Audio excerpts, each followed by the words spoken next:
বিশ্ব খাদ্য সুৰক্ষা দিৱস অৰ্থাৎ ৱৰ্ল্ড ফুড ছেফটি ডে উদযাপন কৰিবলৈ ইয়াত মিলিত হৈছোঁ। প্ৰত্যেক বছৰ 7 জুন তাৰিখে বিভিন্ন ধৰণৰ কাৰ্যসূচীৰে বিশ্ব খাদ্য দিৱস পালন কৰা হয়। খাদ্য সুৰক্ষা অথবা সুৰক্ষিত খাদ্যৰ প্ৰতি জনতাৰ জাগৰণৰ যাতে প্ৰতিজন ব্যক্তিয়ে পৰ্যাপ্ত পৰিমাণে সুৰক্ষিত তথা পুষ্টিকৰ খাদ্য গ্ৰহণ কৰে, সেই মহান উদ্দেশ্য আগত ৰাখি প্ৰত্যেক বছৰে 7 জুন তাৰিখে বিশ্বজুৰি এই দিৱস পালন কৰা হয়। ইয়াৰ সূত্ৰপাত হৈছিল 2018 চনৰ ডিচেম্বৰ মাহত ৰাষ্ট্ৰসংঘৰ দ্বাৰা আৰু কাৰ্যকৰী হৈছিল 1919 চনৰ 7 জুন তাৰিখে।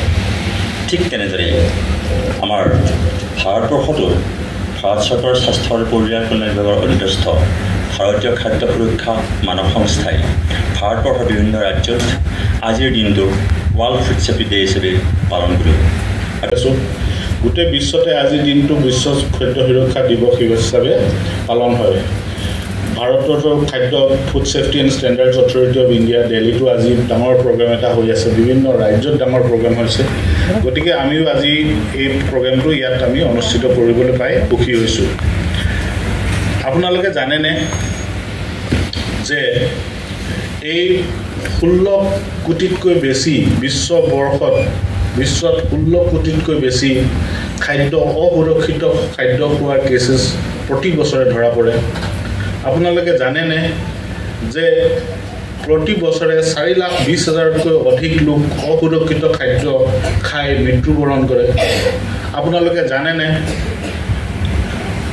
ভাৰততে প্ৰায় $16 বিলিয়ন বেছি এটা অৰ্থনৈতিক বোজা আমি ভাৰতবৰ্ষই কঢ়িয়াব লগা হৈছে, কাৰণ তাৰ হৈছে অসুৰক্ষিত খাদ্যৰ কাৰণে। গতিকে অসুৰক্ষিত খাদ্য এটা যিটো মানুহৰ স্বাস্থ্যৰ ওপৰত অপকাৰ কৰে, সেইটো এটাটো খুবেই গুৰুত্বপূৰ্ণ কথা। তাৰোপৰি এটা গুৰুত্বপূৰ্ণ কথা হৈছে যিটো আমাৰ অৰ্থনৈতিক বোজা, ইকনমিক বাৰ্ডেন বুলি কওঁ। এই ইকনমিক বাৰ্ডেনটো এটা আননেচেচাৰী অপ্ৰয়োজনীয় ইকনমিক বাৰ্ডেন। আৰু অসুৰক্ষিত খাদ্যৰ পৰা কি কি আমাৰ শৰীৰত অপকাৰ কৰিব পাৰে সেইটো আপোনালোকে নিজে নিশ্চয় জানে। এই দিৱসটো মানে মই সদায় ভাল পাওঁ। আজি কেইবছৰৰ পৰা পালি আছে, যোৱা বছৰ মই আহিছিলোঁ। যোৱা বছৰে মই এনেকুৱা এখন কিতাপ মানে ইয়াতে দিম বুলি ভাবিছিলোঁ, কিন্তু এনেকুৱা কিতাপখন উলিয়াবলৈ টান, মানে বহুত ধৰণৰ বস্তু আছে, মানে লিখা কথা নহয়। গতিকে মোৰ টাইম লাগিলে। খাদ্য সুৰক্ষাৰ কথা ইতিমধ্যে আমাৰ খাদ্য বিশ্লেষক অনুপম গগৈয়ে ভালদৰে কৈ গৈছে খাদ্য সুৰক্ষাৰ গুৰুত্ব। খাদ্য সুৰক্ষাৰ গুৰুত্ব অসীম। মানে বিশেষকৈ আজিৰ যুগত, আজিৰ এই বিজ্ঞান আৰু প্ৰযুক্তিবিদ্যাৰ যুগত ইয়াৰ গুৰুত্ব অতি বাঢ়ি গৈছে। কিয় বাঢ়ি গৈছে? আপোনালোকে আজিকালি বিভিন্ন বস্তু কিনি খায়, পেকেটত খায়, মানুহৰ সময় নাই। পেকেটত বহুত বস্তু লিখা থাকে, কিন্তু আপোনালোকে পঢ়ি নাচায়। ইও খাদ্য সুৰক্ষাৰ কাৰণে অতি লাগতিয়াল বুলি মই ভাবোঁ। কাৰণ লেতেৰা হাতেৰে খাদ্য চুই থাকিলে খাদ্য সুৰক্ষিত হৈ নাথাকে, খাদ্য লেতেৰা হৈ পৰিব। সেইকাৰণে মই আপোনালোকক সকলোকে মনত থকা পুনৰ অনুৰোধ কৰিছোঁ, আপোনালোকে খাদ্য চোৱাৰ আগতে বা খাদ্য খোৱাৰ আগতে আপোনালোকৰ হাত দুখন ভালকৈ চাবোনেৰে ধুবলৈ নাপাহৰিব। আজিকালি এটা ভাল এটা হৈছে এটা সজাগতা, যি মাতৃস্তন্য পান কৰাটো খুব এটা উপকাৰী কথা বুলি এটা সকলোৱে বুজি পাইছে। সেইটো খুৱাই তাৰপিছত যেতিয়া মাতৃদুগ্ধটো শেষ হৈ গ'ল, তেতিয়া খাব কি? তেতিয়া সেই বজাৰৰ পৰা লেক্টোজেন, আমুল স্প্ৰে এইবিলাক আনি খালে। এই খাই কিন্তু খাটি গাখীৰটোতো নাপায়। খাটি গাখীৰ পৰা ক'ৰ পৰা খাব? আমি গাখীৰ খাইছিলোঁ, মোৰ এতিয়াও মনত আছে। ক্লাছ 10লৈকে মই পঢ়ালৈকে মই চাহ খোৱা নাছিলোঁ ঘৰত। আমাৰ ঘৰত গৰু আছিলে। এই পাঠক মিষ্টাৰ মহম্মদ বহি আছে, আমি একে গাঁৱৰ মানুহ তেওঁ জানে। যেতিয়া সেই গাখীৰ খীৰাই আনে, সেই গাখীৰটো গৰম গৰম থাকে, সেইটো ধাৰস্থ দুগ্ধ বুলি কয়। সেই গাখীৰটো 2 গিলাচ মই সদায় খাইছিলোঁ। মই সদায় দেউতাই খাব দিছিল। মোৰ দেউতাই এজন অভিজ্ঞ আয়ুৰ্বেদিক চিকিৎসক আছিল। তেওঁ মানে কলিকতাত সেই সময়তে 1921 চনৰ পৰা 1925 চনলৈকে তেওঁ আষ্টাংগ আয়ুৰ্বেদ কলেজত পঢ়ি অহা মানুহ। গতিকে তেওঁ কৈছিলে সেইটো খাইছিল, খাব দিছিল, সদায় সেইটো খাইছিলোঁ। এতিয়া যদি ল'ৰাক আপুনি সেই ধাৰস্থ দুগ্ধটো খাব দিয়ে, তাৰ পেটৰ অসুখ হ'ব। তাৰ কাৰণটো কি? কাৰণটো হ'ল কি? চাইণ্টিফিকেলি দেখা যায় যে গাখীৰত যিটো লেক্টোজ এনজাইম থাকে, সেইটো অলপ মানে হেৰিডিটেৰী দৰকাৰ তাক হজম কৰাৰ কাৰণে, কিন্তু হজম কৰিব নোৱাৰে। সেই খোৱাই নাই কোনো, আচলতে পকা নাই।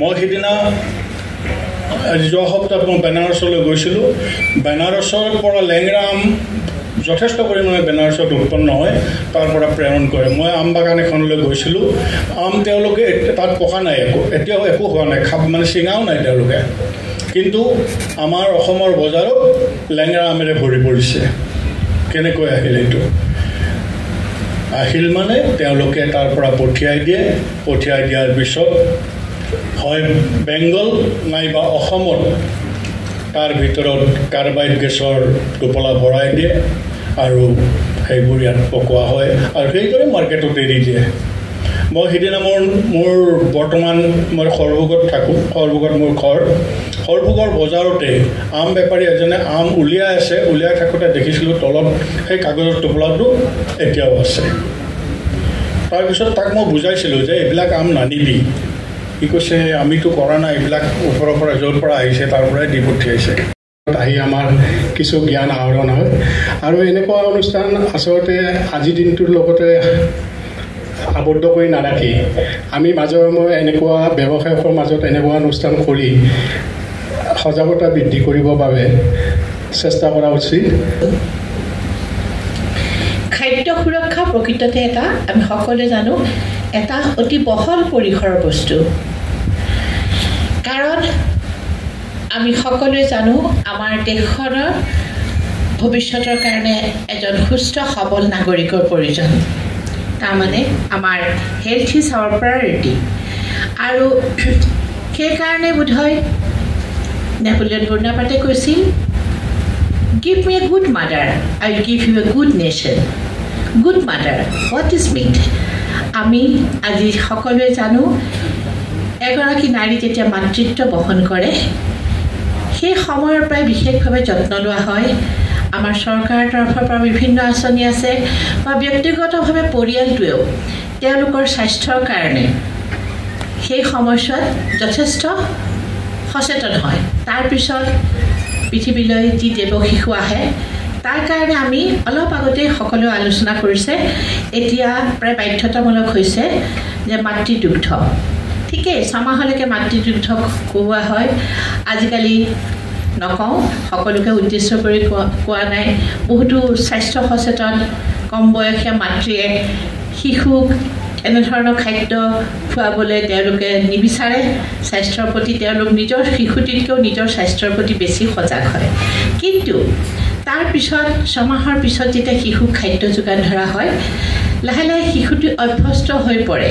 যিটো আমাৰ প্ৰাকৃতিক যিটো দুগ্ধ তাৰ পৰিৱৰ্তে ইতিমধ্যে কৈছে মোৰ উপযুক্ত বক্তাসকলে তেনেকৈ বিভিন্ন খাদ্যৰ ক্ষেত্ৰত তেওঁলোকে বাহিৰৰ পৰা যে বাহিৰৰ খাদ্যসমূহ খাবলৈ লাহে লাহে অভ্যাস কৰি যেতিয়া তেওঁ এজন কৈশোৰৰ পৰা যুৱক হৈ গৈ তেতিয়ালৈকে তেওঁলোক ইতিমধ্যে আমাৰ বৰ্তমানৰ জীৱনশৈলীত যি আমি জাংক ফুড বুলি কৈছোঁ উল্লেখ কৰিছে বা বিভিন্ন ধৰণৰ বিভিন্ন ক্ষেত্ৰত আজিকালি আমি সকলোতকৈ ইজি লাইফটো বিচাৰোঁ বিশেষকৈ মহানগৰত আপোনালোকে দেখিছে বিভিন্ন প্ৰতিষ্ঠানে আজিকালি ঘৰতে 10 মিনিটতে যোগান ধৰে খাদ্য বা বিভিন্ন আমাৰ ষ্ট্ৰীট ফুড হৈছে সকলোৱে এই ধৰণে খাবলৈ অকণমান কম সময়তে বেয়া পায় ওলাই যায় আৰু সেইখিনি ভাল পায় খায় বিভিন্ন ৰঙেৰে ৰঙীন কৰি তোলা চিকেন লালিপপে কওক আপুনি চিকেন টিক্কাই কওক এইবিলাক খাই তেওঁলোকৰ খাদ্যাভাসটো যি মুখৰ জুতি সেই মুখৰ জুতিৰ কাৰণে